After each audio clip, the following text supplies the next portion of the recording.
Hello everyone, I'm Bo from Brutal Commentary, and today I'm going to be breaking down our next matchup for UFC 321. In this one, we have Mateusz Rebecki taking on Ludovit Klein. Rebecki is 20-3 as a professional, 3-2 in his last 5 fights. Meanwhile, Klein is 23, 5-1 as a professional, 4-1 in his last 5 fights. I'm going to say this right off the bat, this might be my fight of the night. Both these guys are extremely entertaining, especially when it's on the feet. And, Mateusz Rebecki is coming off 2 Fight of the Year contenders, one from last year and one this year. Here, he always puts on an exciting show no matter what, win or lose. And he has a willing dance partner in Ludovit Klein, who sometimes really does live up to his name, his nickname, Mr. Highlight. And I really think we're going to get a highlight fight, a highlight fight in this one. Just these two going at it. I really think this might be my fight of the night. But looking at Rebecki's last 5, he knocked out Loic Rajabov, then submitted Roosevelt Roberts back at UFC 295, then suffered his first UFC loss to Diego Ferreira back last May. Then most recently at UFC 308, beat Mateusz Rebecki via split decision in a Fight of the Year contender, a war where both were basically trading who was going to finish the other by the end of that. And I gotta say, man, Mateusz Rebecki took some life-altering damage in that fight. I'm really glad he took the time off that he did and didn't return until this August, because I think that time off was absolutely necessary. And then, go figure, like I said, his next fight, which it was a loss to Chris Duncan, another Fight of the Year candidate, or in this case, this year for Fight of the Year candidate. Which, all I can say is, what a spectacular fight that was. If you have not seen it, I highly implore you to go watch it. It's one of the best fights this year, period. But it was a loss in another case of some life-altering damage. Now, he makes a pretty quick turnabout out in October to take on Ludovit Klein, who at one point was on a 7-fight unbeaten streak in the lightweight division, with his only blemish at the time being a draw to Jai Herbert. And then of those 7 fights for this last 5 of his, he defeats Ignacio Bahamondes via unanimous decision, which has aged pretty well. TKO of AJ Cunningham, then decision win over Thiago Moises, and then most recently last September defeated Roosevelt Roberts via decision. Now in Klein's last fight, he lost to Mateusz Gamrot via decision this May in an unsuccessful attempt to get a ranking. But, it's Mateusz Gamrot. Very few people ever beat that guy. So, no shame in the loss whatsoever. So, looking at this matchup, it is clearly a contrast of styles. For Mateusz Rebecki, pretty small for the division at 5'7". 5'7". But he is such a small, compact ball of muscle.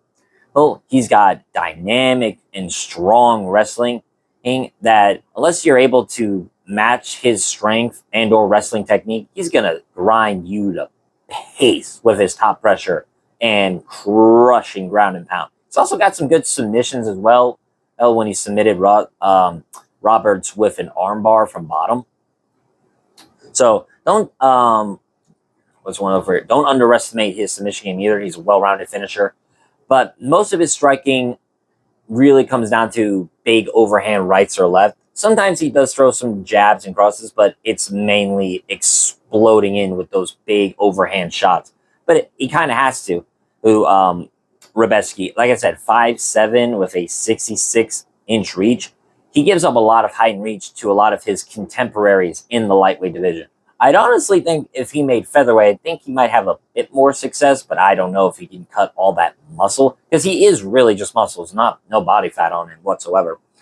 Meanwhile, Klein is the exact opposite. He's more of a tactical, patient striker, really good lateral movement, good snapping kicks, especially those teep kicks to the body, which he TKO'd AJ Cunningham with, which were brutal. Absolutely brutal. He put a beating on Cunningham. And that's the thing about Klein. When he's firing on all cylinders, he looks like one of the best strikers in the division. Snapping T-kicks to the body, as I mentioned. It's great high kicks. Good combination with his hands. He dropped like Moises with an overhand right. good lateral movement and good footwork, being able to fight in both stances, southpaw or orthodox, and just a good, flashy striker as well. But also one that's fundamentally sound and doesn't make too many defensive lapses or mistakes. Now, for Klein's wrestling, he's proven to be pretty well-rounded, being able to out-wrestle Bahamondes for a majority of their fight, out-wrestle Roberts and gain top pressure. Now, those aren't the best wrestlers in comparison to Orobai, completely different in terms of physical specs and strength. But it's good to keep in mind that Klein does have some good wrestling, some good get-ups. Now, he didn't really show that against Gamrot, but Gamrot's such a good chain wrestler, it wouldn't make any difference if Klein had good get-up ability. Now, what's interesting about this fight to me is, as I was like watching tape study and more specifically rewatching the Chris Duncan fight, one, I'm a little nervous about the turnaround for Rebecki and thinking he took a lot of damage in that fight. A massive swelling in his face, bleeding profusely. I figured he'd take another good long layoff after that, like he did with the Orobai fight, but no, he's taking this fight in a little over 2 months, which maybe he's healed from the damage, maybe not. I don't know. I'm not part of the coaching staff of his. I'm not himself. I couldn't tell you. All I can say is I'm a little nervous about the turnabout.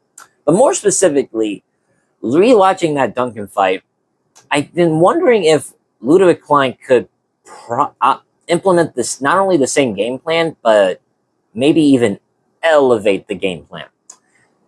With Klein now, Klein is the same height as Rebecki at 5'7", but he beats him in reach with a 72.5-inch reach. And one of Klein's best attributes is his ability to fight at range, more specifically leading in with his kicks and being able to combine in combination his kicks and then end it with a punch, whether it be like rear kick to the body, same side punch, those kind of motions, or fake the kick and then land with the overhand right. Being able to mix it up with his feints, his movements, and overall his positional footwork.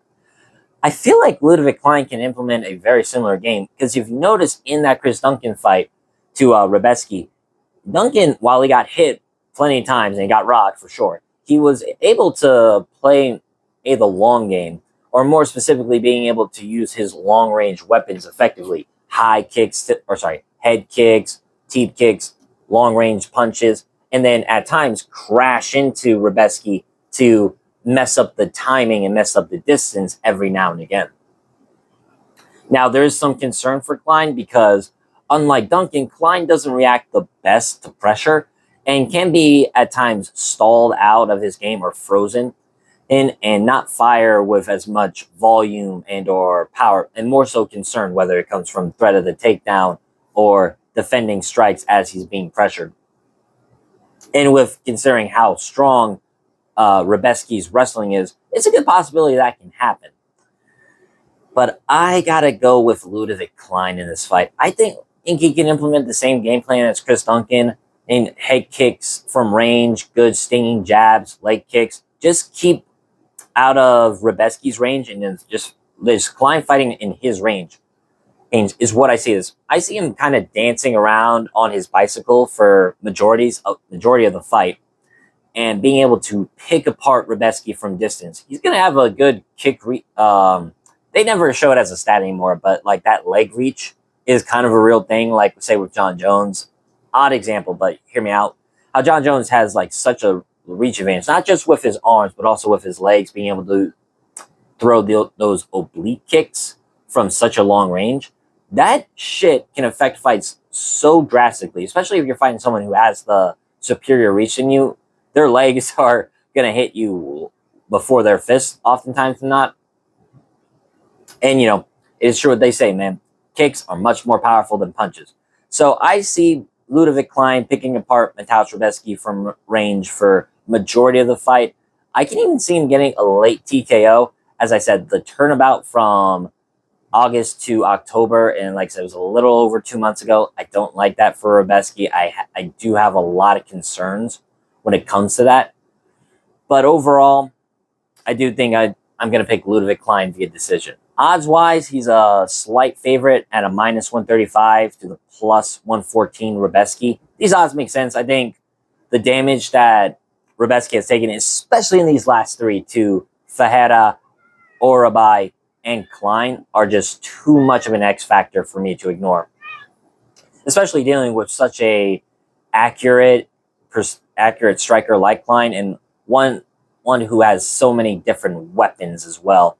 I think I'm gonna go with Ludovit Klein, and I'm picking him via decision. But with that being said, that's been my breakdown of this fight. If you liked the video, comment and subscribe. What do you think of this matchup? Is this your favorite fight on the card? If so, I would like to hear your reasoning. And if you think there's a fight that's possibly even better than this one, I'd love to hear that as well. Next up, we will have Ikram Aliaskarov taking on Jung Sung Park. But until then, I've been Bo from Brutal Commentary. I thank you all for listening. Take care.